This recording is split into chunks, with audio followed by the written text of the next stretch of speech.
India will add a Pakistan to its economy every year.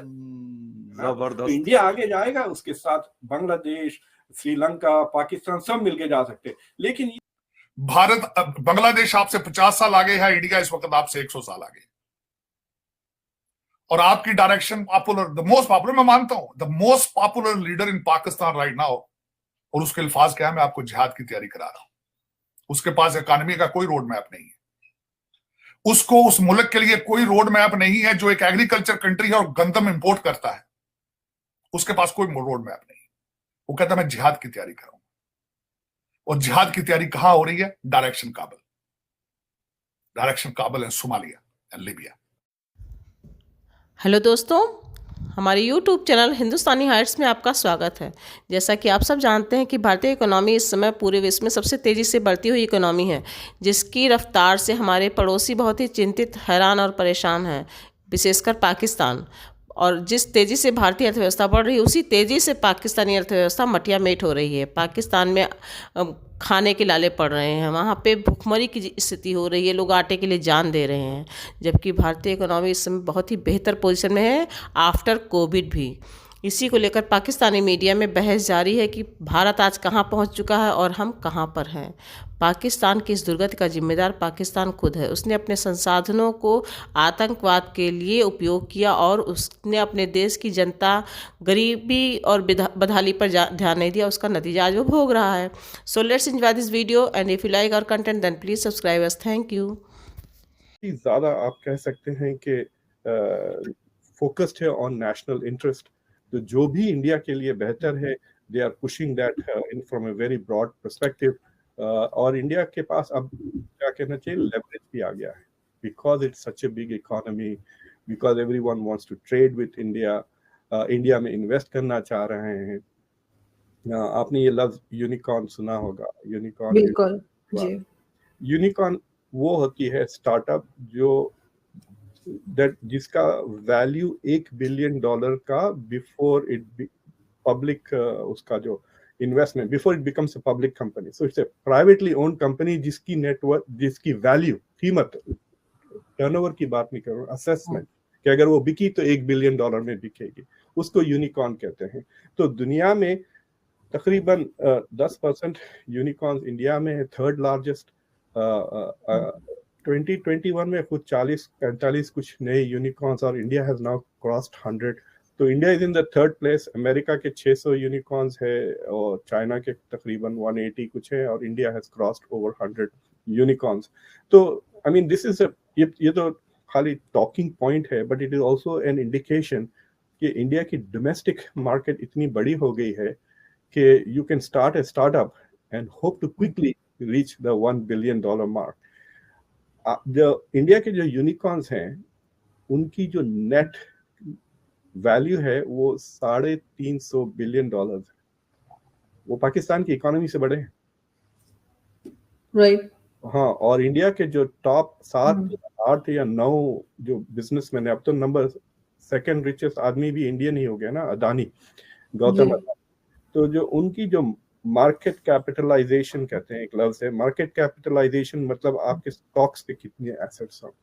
तो जो market capitalisation है India के top 7-8 billionaires की, वो आपकी पूरी स्टॉक मार्केट से बड़ी है। So the size of is growing, growth rate 8% is means it is becoming a juggernaut of an economy. और मोमेंटम बहुत पॉजिटिव है। सो यू कैन एक्सपेक्ट, मतलब जो फोरकास्ट मिल रहे हैं ऑल ओवर द वर्ल्ड से, कि 2050 तक we will probably overtake the US also in the size of the economy. ये और बात है कि आबादी भी बढ़ जाएगी, तकरीबन 1500 1.5 बिलियन हो जाएगी। तो उसके वजह से शायद पर कैपिटा जीडीपी उतना ज्यादा ना हो, यानी पब्लिक उतनी अमीर ना हो। इंडिया के एक बिजनेसमैन है, उनका नाम है गौतम अदानी। वो इस वक्त दुनिया के सेकंड रिचेस्ट बंदे बन गए हैं आफ्टर एलोन मस्क। और फोर्ब्स मैगजीन कहता है कि उनकी जो मेरा ख्याल है नेट वर्थ है वो तकरीबन $159.9 बिलियन।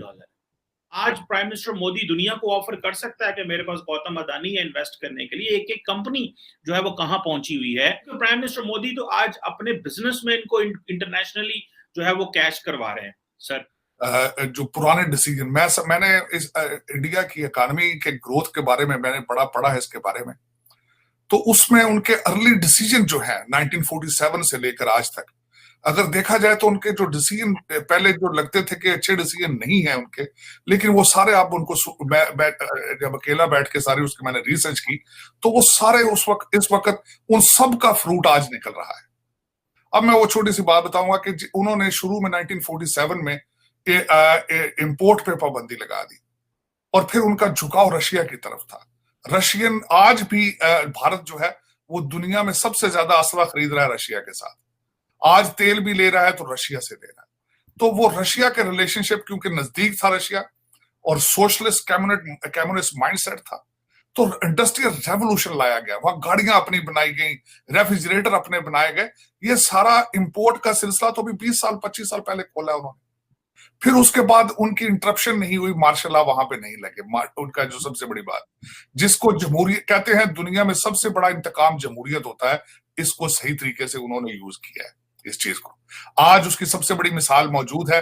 आम पार्टी एक इतने लार्जर स्केल पर नहीं है लेकिन पंजाब में आई है, लोग उनको लेकर आए हैं। सबसे बड़ी जमहूरियत की अच्छी मिसाल ये है आम पार्टी का पंजाब में आना।